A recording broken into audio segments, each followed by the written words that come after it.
Wassalatu wassalamu ala rasulillah Sayyidina wa nabiyina Muhammad ibn Abdullah wa alihi wa sahbihi wa man walah wa la hawla wa la quwwata illa billah, amma ba'd. Para hadirin jamaah Majelis Ta'lim Masjid Jami' Al-Hidayah yang berbahagia, puji syukur kita panjatkan hadirat Allah Subhanahu wa taala yang telah pertemukan kita kembali dalam rangka menuntut ilmu Allah, ilmu Rasulullah sallallahu alaihi wasallam. Kita lanjutkan kembali pembahasan di dalam kitab Syarah Hadis Jibril yang meliputi dari 3 pilar agama berkaitan dengan iman, Islam, dan ihsan.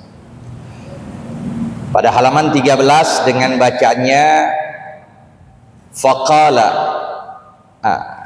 akhbirni anil Islam. Itu ya, halaman 13 dengan bacaan akhbirni anil Islam. Bismillahirrahmanirrahim. Qala Syekhul Musannif rahimahullah wa nafa'ana bihi wa bi 'ulumihi fid dharain amin. Radhiyallahu ta'ala anhu.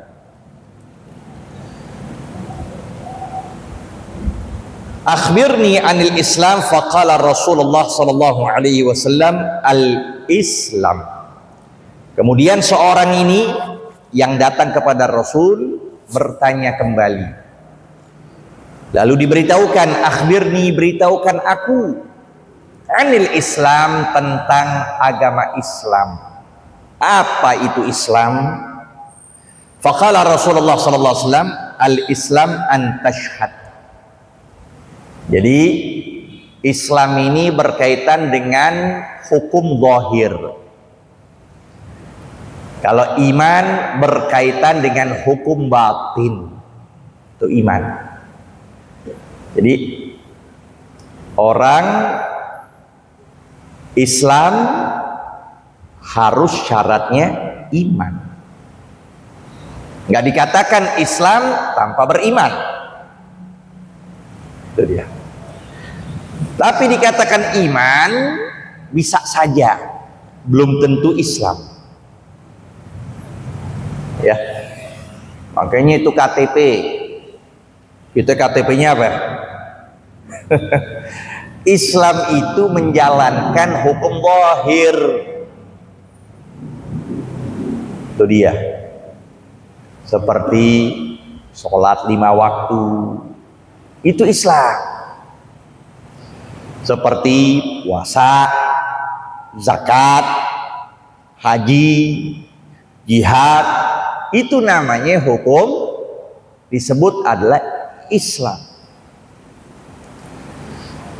Tapi kalau nggak menjalankan, kebalikannya namanya nifaq, munafik. Maka lebih banyak orang iman, bukan Islam. KTP-nya Islam, di pertengahan Ramadan ada di warteg, ya. Kakinya doang, palanya nggak ada. Jadi Islam itu antashhad, bahwasanya kamu bersaksi bahwa tiada Tuhan selain Allah. Tapi bagi siapa ini? Bagi orang yang baru masuk ke agama Islam, dia bersaksi. Jadi datang dia yang dari non muslim, datang ikrar, menetapkan diri dia sebagai muslim. Nah, itu wajib disyahadatkan.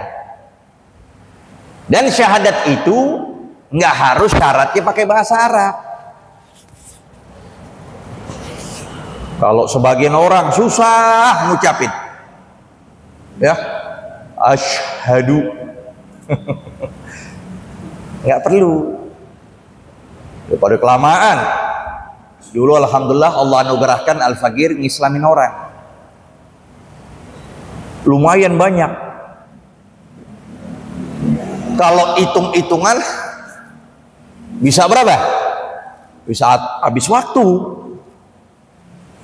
Nah, maka bagi mereka itu bisa kita ringankan dalam hukum, udah pakai bahasa Indonesia aja. Aku bersaksi, yang pasti ada Allah, ada Muhammad, itu harus.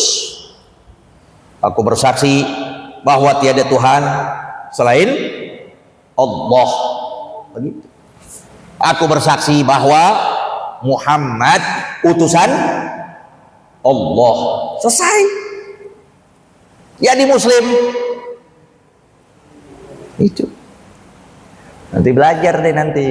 Ya, ntar belajar bahasa Arab boleh. Kayak kita kan bikin bahasa Arab sekarang. Habis ngaji, ada berapa orang duduk belajar bahasa Arab. Nah itu nanti. Fokusin dulu masalah fikih dan sebagainya. Lihat dulu. Ya, jadi syahadat. Bagi yang baru masuk Islam, bagi yang sudah masuk yang sudah Islam tabaan ikut orang tuanya Muslim dan sebagainya, nggak lagi syahadat, langsung belajar sholat 5 waktu. Anak kita bawa, didik betul-betul anak, datang ke masjid, deketin para alim ulama, minta doa mereka, minta arahan, terus itu. Ya, nah, ini syahadat. La ilaha illallah wa anna Muhammadan Rasulullah, dan bahwasanya Muhammad itu utusan Allah. Wa tuqimas sholata, nah ini yang disebut dengan rukun Islam, mendirikan sholat. Wa tu'tiyaz zakata, menunaikan zakat. Jadi antara sholat dan zakat, dua perintah yang tidak bisa terpisahkan satu di antara yang lain. Sholat dan zakat. Sayyidina Abdullah bin Abbas, beliau mentafsirkan ada 3 ayat yang di dalam setiap ayat ada 2 perintah yang satu sama lain terikat. Artinya kalau kita ngerjakan ini tanpa ini nggak sah. Pertama, ayat yang berbunyi aqimus shalah wa atuz zakah, dirikanlah sholat, tunaikan zakat. Kita sholat nggak ngeluarin zakat, nggak diterima sholat kita. Dan sebaliknya, kita menderma harta kita tapi nggak ngerjakan sholat 5 waktu, juga demikian pula. 2 perintah yang senantiasa ada hubungan satu sama lain. Yang kedua disebut atiullah wa atiur rasul, taatlah kalian kepada Allah dan taat kepada Kita taat kepada Allah tanpa taat kepada Rasul, nggak diterima taat kita kepada Allah. Dan pun sebaliknya, kita taat kepada Rasul tanpa kita taat kepada Allah, nggak diterima pula taat kita kepada Rasul. 2 senantiasa tidak pernah terlepas. Yang ketiga, anishkurli wali walidaik, syukurlah kepadaku dan kepada kedua orang tuamu. Kita taat kepada Allah, kita melakukan segala perintah, tapi durhaka sama orang tua kita, wabil khusus ibu kita sendiri, maka nggak pernah diterima apapun bentuk taatan kepada Allah. Makanya ada seorang sahabat bernama Alqamah, sahabat yang luar biasa ibadahnya, siang hari puasa, malam hari qiyamul lail, tapi pada detik kematiannya nggak mampu mengucapkan la ilaha illallah. Lihat tuh, nggak mampu dia mengucapkan la ilaha illallah. Padahal Nabi nyatakan yamutul mar'u ala ma'asya alaih, matinya seseorang atas kebiasaannya. Taunya apa yang terjadi? Singkat cerita panjang lebar, disebutkan bahwa Alqamah itu durhaka sama ibunya. Kenapa durhaka sama ibunya? Lantaran dia pentingkan urusan istri ketimbang urusan ibunya. Istrinya masih cantik, muda, ibunya sudah tua, peot.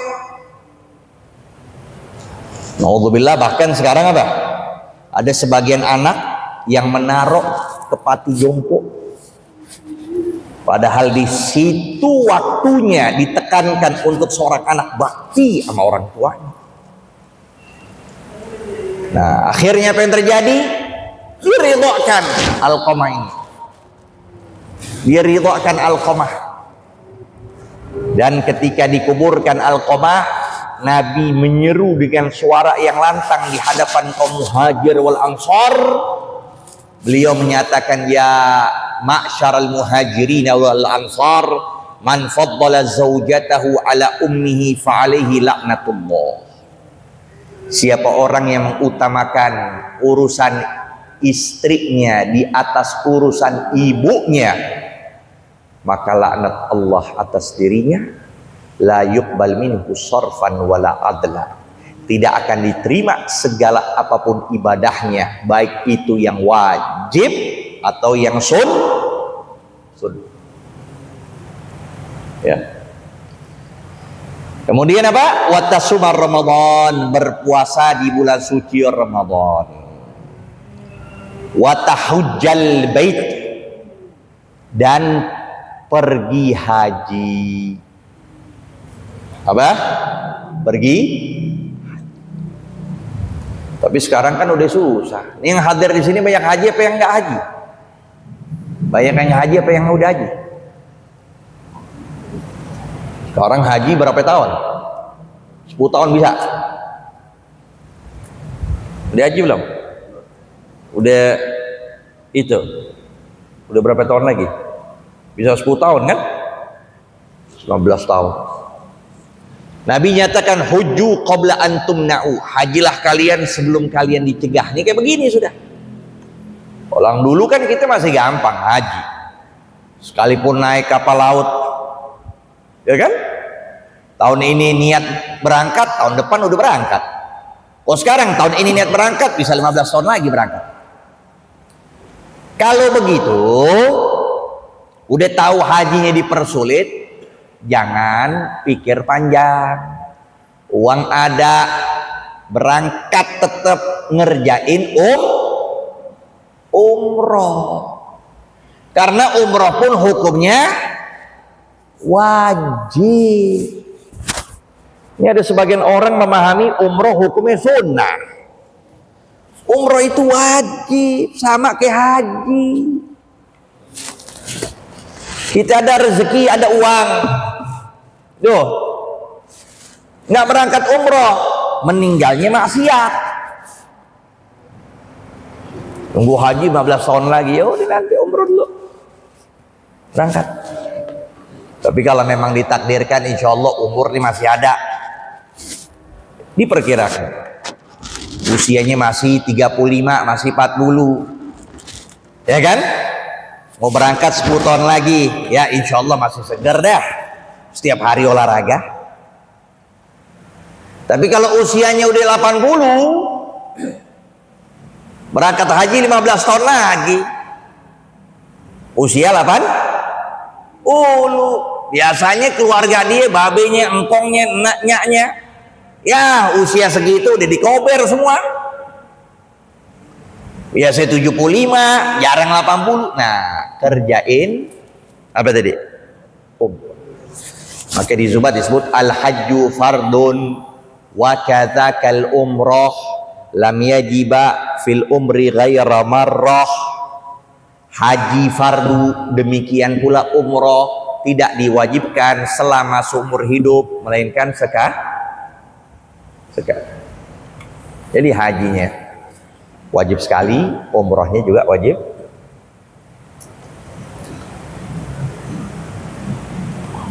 Ini istata'ta ilaihi sabila, jika kamu mampu berjalan menuju haji itu. Qala shadaqta. Ini yang bikin menjadi terheran-heran. Jawaban si penanya ini, dia ucapkan shadaqta, artinya engkau benar. Jadi si penanya bertanya, kemudian di ujungnya dia benarkan. Berarti kan seakan-akan dia udah tahu jawabannya. Seakan-akan dia sudah tahu ini jawaban. Maka dikatakan qala shadaqta.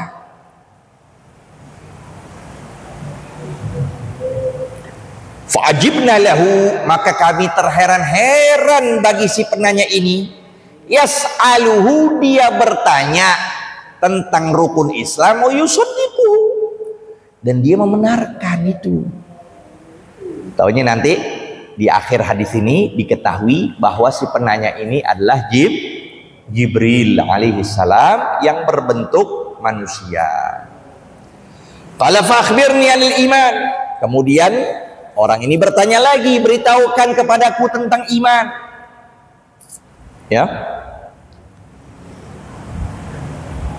Qala an tu'mina billah, bahwasanya engkau mengimani Allah, wa malaikatihi, dan para malaikatnya, wa kutubihi, dan segala kitab-kitabnya, wa rusulihi, dan para utusannya, wal yaumil akhir, dan hari akhir.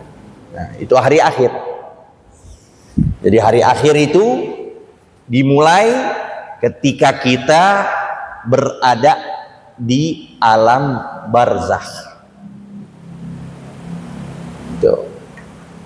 Terus berjalan sampai dibangkitkan dan sampai kita berada di mauqif, di padang mahsyar.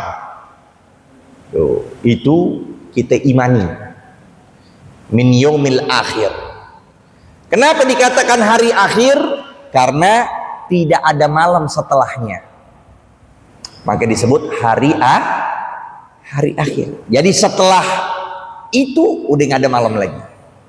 Jadi kalau kiamat, ya misalnya itu terjadi pada jam sekian, maka malamnya sudah tidak ada lagi malam. Itu namanya hari kita imani.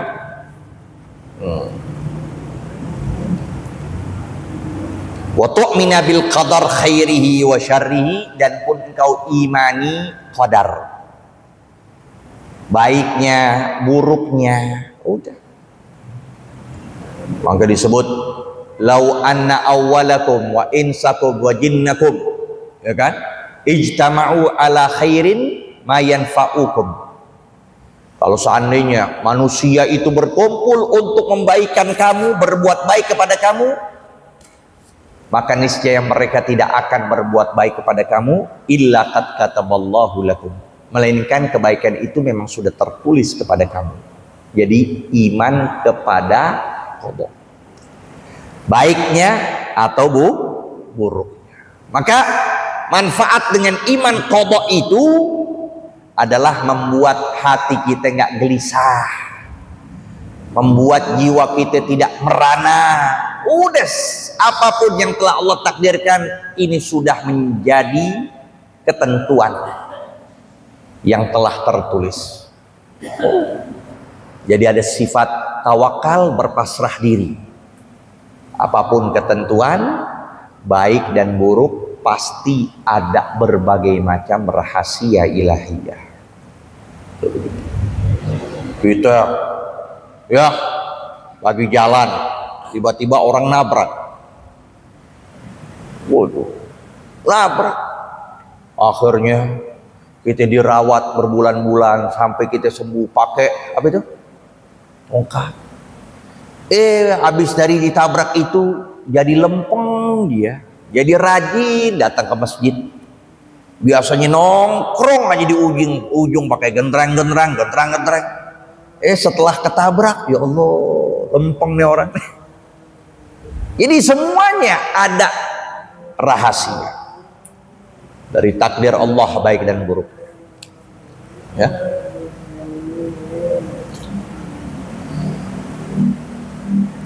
Qala shadaqta, qala fa akhbirni 'anil ihsan. Kemudian ini orang bertanya lagi, beritahukan aku tentang ihsan. Qala an ta'budallaha ka'annaka tarah. Nah itu dia. An ta'budallah, bahwa engkau menyembah Allah, ka'annaka tarah, seakan-akan engkau melihat Allah. seakan-akan kau melihat Allah. Maka keberadaan Allah tidak harus dilihat.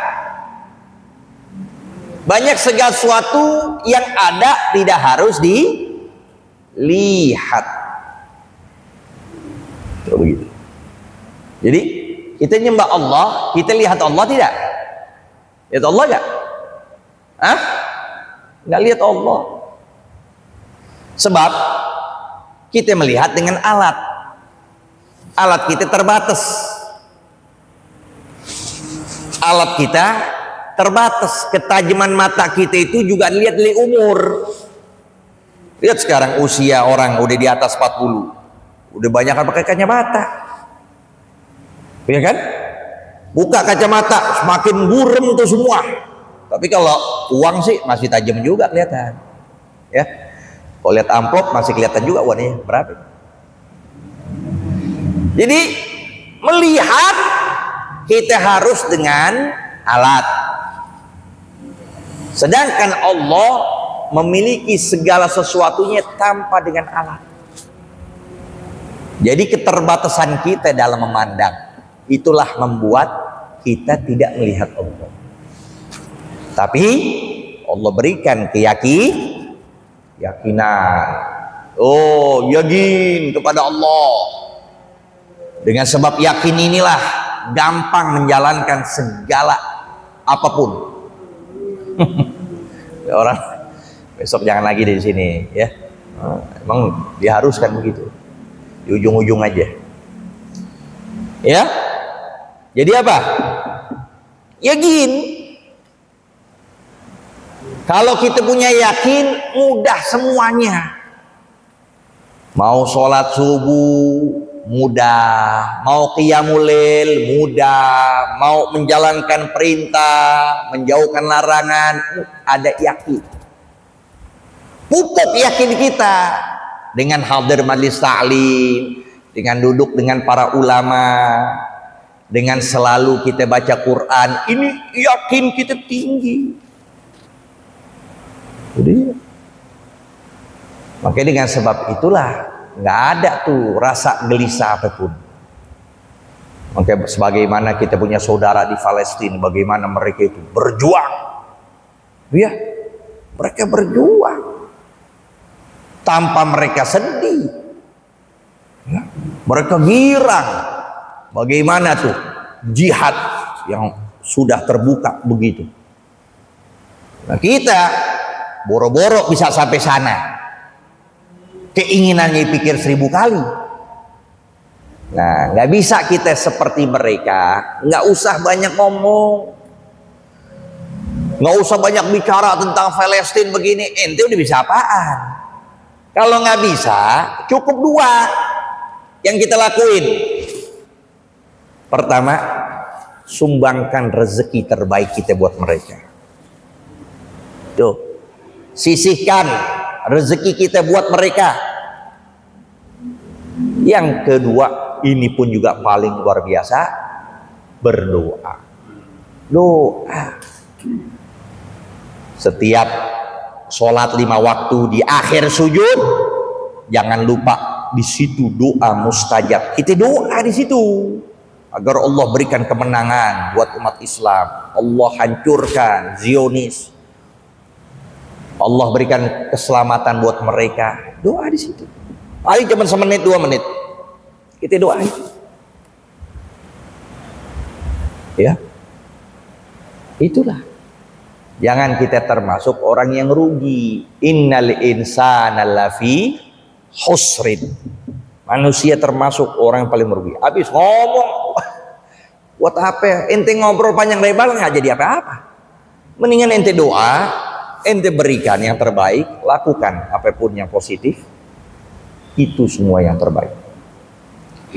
Ya, nah ini dia. Jadi tadi itu qada, takdir yang sudah Allah tetapkan ribuan sebelum diciptakan alam dunia. Si fulan, si fulan, si fulan, udah ditakdirkan masing-masing. Cuma kita meminta doa yang terbaik. La yuradul qada illa bid-du'a. Tidak ditolak qadha melainkan dengan doa. Makanya begini, ada yang namanya qadha mu'allaq, ada qadha mubrad. Jadi kalau emang takdir itu nggak bakal kepleset, pasti. Nih orang bakal ketabrak, udah pasti itu. Tapi imbas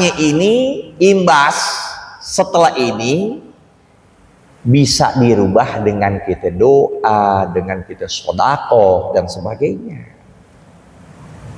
Contoh, takdirnya nih orang ketabrak, imbasnya meninggal. Tuh, tabrak pasti. Tapi imbasnya ini bisa kita ikhtiar. Paginya kita sedekah, pakai bakiru bis sedekah. Bersegeralah dengan sedekah. Maka sungguh sedekah tidak akan memberikan musibah buat orang yang memberikan sedekah. Pagi sedekah, siangnya ketabrak dia. Seharusnya dia meninggal, cuman keserempet doang. Udah keserempet, memer-memer doang udah. Iya kan? Udah begitu yang naikin mobil langsung turun, Pak, saya minta maaf, Pak. Ya, atas rasa sedih saya berangkatin umroh nanti. Waduh, gimana itu? Kita balikin biar sering-sering ketabrak kalau begitu. Iya, biar demen ketabrak gitu kalau. Jadi apa? Takdirnya udah kena dia, tapi imbasnya ini doa. Selalu baca selepas sholat, laqad ja'akum rasulun min anfusikum azizun alaihi ma'anitum harisun alaikum bil mu'minina fa in tawallu faqul hasbiyallahu la ilaha illahu alaihi tawakkaltu wa huwa rabbul. Itu ayat luar biasa itu. Siapa yang baca demikian akan terjaga dari segala musibah dan dia senantiasa dipanjangkan umur. Maka ada suatu riwayat, ada seorang yang usianya hampir 120 sampai dia bosan hidup di alam dunia. Dia punya teman, dia punya saudara, dia punya keluarga, udah pada pulang ke rahmatullah. Dia bingung nih, kok masih aja panjang sampai dia berjumpa baginda Rasulullah Shallallahu Alaihi, sampai Nabi nyatakan kayak bahasa kita begitu ya, ya kan? Nabi katakan, masih aja ente demen di dunia, masih betah aja di alam dunia. Maka dibalikin sama orang ini, nggak betah ya Rasulullah, aku ingin pulang.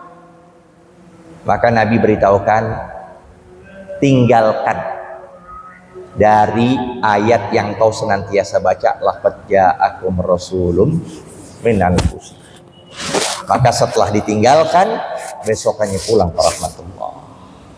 Itu sampai orang yang ajal yang menjemput lantaran dia dilupakan, ada suatu riwayat dilupakan untuk membaca ayat tersebut. Sampai dia dilupakan untuk tidak membaca ayat tersebut, laqad ja'akum rasulun min anfusikum azizun alaihi ma'anitum harisun alaikum bil mu'minina raufur rahim. Nah, makanya saking pentingnya sampai pengarang kitab Simtud Duror Al Habib Ali bin Muhammad Al Habsyi mencantumkan itu ayat di dalam fasal yang beliau tulis dalam Maulid, dicantumkan ayat tersebut. Ya, sampai sini dulu, tandain. Qala akhbirni anis sa'ah wallahu a'lam bis-shawab. Rabbi zidna ilma warzuqna fahma.